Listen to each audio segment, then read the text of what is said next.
जी, अस्सलाम वालेकुम।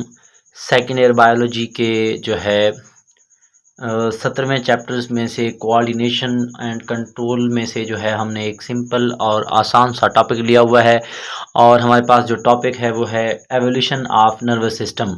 मतलब कि जो नर्वस सिस्टम है उसकी एवोल्यूशन जो है वो कैसे हुई। तो सबसे पहले अगर हम देखें कि हमारे पास जो एनिमल किंगडम है, जितने भी जानवर हैं उनके अंदर दो तरह के जो है नर्वस सिस्टम मौजूद होते हैं।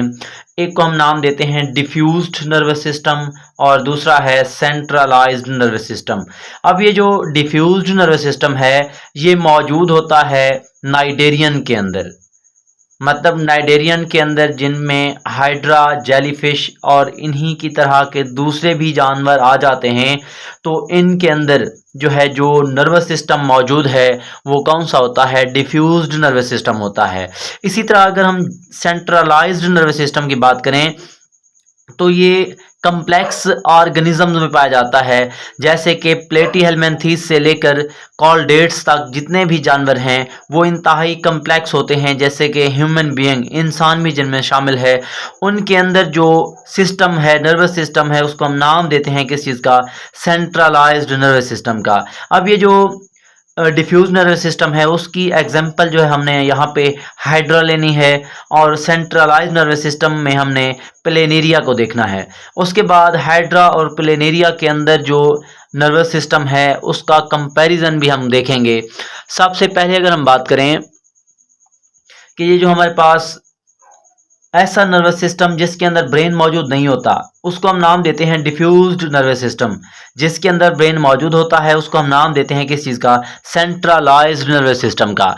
अब जैसे कि आपके पास ये डायग्राम दी गई है, आपको ये डायग्राम हाइड्रा की है। हाइड्रा के अंदर आप देख सकते हैं रिंग ऑफ गैंग्लियन मौजूद होते हैं। उसके बाद इनके अंदर जो है नेटवर्क ऑफ जो है न्यूरॉन मौजूद होता है। इसी तरह अगर हम बात करें, हमारे पास ये प्लेनेरिया है, ये इसके आई स्पॉट हैं, यहाँ पर ब्रेन मौजूद है। ब्रेन के साथ साथ यहाँ पे जो आपको लॉन्गिट्यूडनल नर्व कॉर्ड नज़र आ रहा है और यहाँ पे लेटरल नर्व्स नज़र आ रही हैं। इसके अलावा अगर हम देखें, ये माजरत के साथ कि ये जो पॉइंट है ये पॉइंट इसके नीचे आना है और ये पॉइंट उसके नीचे आना है। थोड़ी सी जो है वो डिस्टरबेंस हुई है, गड़बड़ी हुई है, इसी वजह से जो है आप लोगों ने ये पॉइंट्स जो हैं वो इनको आपने करेक्ट करके सीधा लिख लेना है। तो यहाँ पे हमने जो हमारे पास पॉइंट लिखे हुए हैं उनमें अगर पहले पॉइंट की बात करें कि ये जो हमारे पास प्लेनेरिया है, प्लेनेरिया के अंदर बाइलोब्ड मैस है 2 गैंग्लिया का। आप देख सकते हो ये एक गैंग्लिया है, ये दूसरा गैंग्लिया है।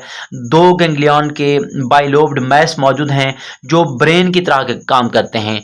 मतलब ब्रेन की तरह कैसे काम करते हैं? ये रिसीव करता है और सेंड कर देता है नर्व इम्पल्स को बॉडी के मुख्तलिफ पार्ट्स की तरफ। मतलब ये जो गैंग्लियन है, बाइलोब्ड मास है गैंग्लिया का या गैंग्लियन का, तो ये क्या करता है कि नर्व इम्पल्स को बॉडी से रिसीव भी करता है और मुख्तलिफ बॉडी पार्ट की तरफ क्या कर देता है? फैला देता है, सेंड कर देता है। इसी तरह ये किस चीज़ के तौर पर काम करता है? ब्रेन के तौर पर। इसके अलावा अगर हम देखें, ये जो पॉइंट इसके नीचे जो लिखना था, तो ये हाइड्रा है। हाइड्रा के अंदर इस तरह का कंसंट्रेशन, मतलब ये जो न्यूरॉन्स की कंसंट्रेशन है और कोऑर्डिनेटिंग सेंटर इस तरह का ब्रेन जो है इसके पास मौजूद नहीं होता। इसके अलावा अगर हम देखें, ये जो हमारे पास प्लेनेरिया है इसके अंदर डिफरेंशिएटेड न्यूरॉन्स मौजूद होते हैं और ये जो डिफरेंशिएटेड न्यूरॉन्स हैं वो हाइड्रा के अंदर मौजूद नहीं होते। अब वो जो डिफरेंशिएटेड न्यूरॉन थे वो 3 टाइप्स में डिफरेंशिएट किए जाते हैं: सेंसरी न्यूरॉन, मोटर न्यूरॉन और एसोसिएटेड न्यूरॉन। अब सेंसरी न्यूरॉन क्या करते हैं? कैरी करते हैं इम्पल्स को ब्रेन की तरफ। मोटर न्यूरॉन क्या करते हैं? कैरी करते हैं इम्पल्स को ब्रेन से डिफरेंट बॉडी पार्ट्स के अंदर। एसोसिएटेड न्यूरॉन्स क्या करते हैं? ये मौजूद होते हैं ब्रेन के अंदर या लॉन्गिट्यूडनल नर्व्स के अंदर। इसके अलावा अगर हम देखें कि ये जो हमारे पास प्लेनेरिया है, प्लेनेरिया के अंदर सेंस ऑर्गन्स मौजूद होते हैं, जैसे कि आई हो गया, कीमो रिसेप्टर्स जो हो गए, ये सारे के सारे सेंस ऑर्गन्स मौजूद होते हैं। किस चीज़ के पास? प्लेनेरिया के पास, हाइड्रा के पास ये मौजूद नहीं होते। अगर हम नेक्स्ट बात करें, हमारे पास ये जो हाइड्रा है, हाइड्रा के अंदर स्पेशलाइज्ड सेंसरी सेल जो है मौजूद नहीं होते, लेकिन प्लेनेरिया के पास रिसेप्टर सेल्स जो हैं वो मौजूद होते हैं जो कि सेंसिटिव होते हैं टच और प्रेशर के लिए।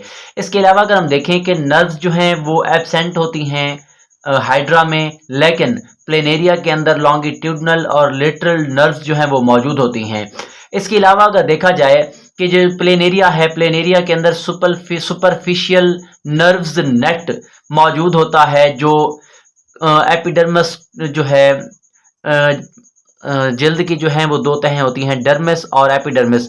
ये जो एपिडर्मिस है, एपिडर्मिस के बिल्कुल नीचे सुपरफिशियल नर्व्स का जाल मौजूद होता है। इसके अलावा अगर देखा जाए कि पैरेन्काइमा टिश्यूज जो हैं उनके अंदर पिलक्स मतलब उनके अंदर डीपर पिलक्स जो है मतलब कि एक जाल की सूरत में ये जो नेटवर्क्स होते हैं, जाल मौजूद होता है जो है नर्व्स का, एम्बेडेड होता है, धंसा होता है पैरेन्काइमा टिश्यूज के अंदर। मतलब जो जल्द है उसके एपिडर्मिस से थोड़ा नीचे भी मौजूद होते हैं ये। इसके साथ साथ जो है पैरेन्काइमा टिश्यूज के अंदर डीपली जो है पिलक्स की सूरत में, जाल की सूरत में ये धंसे हुए नर्व्स के जाल्स मौजूद होते हैं। लेकिन इनके पास, हाइड्रा के पास जो है सिर्फ और सिर्फ सुपरफिशियल नर्व जो है वो मौजूद होते हैं। ओके बेटा, अल्लाह हाफिज़।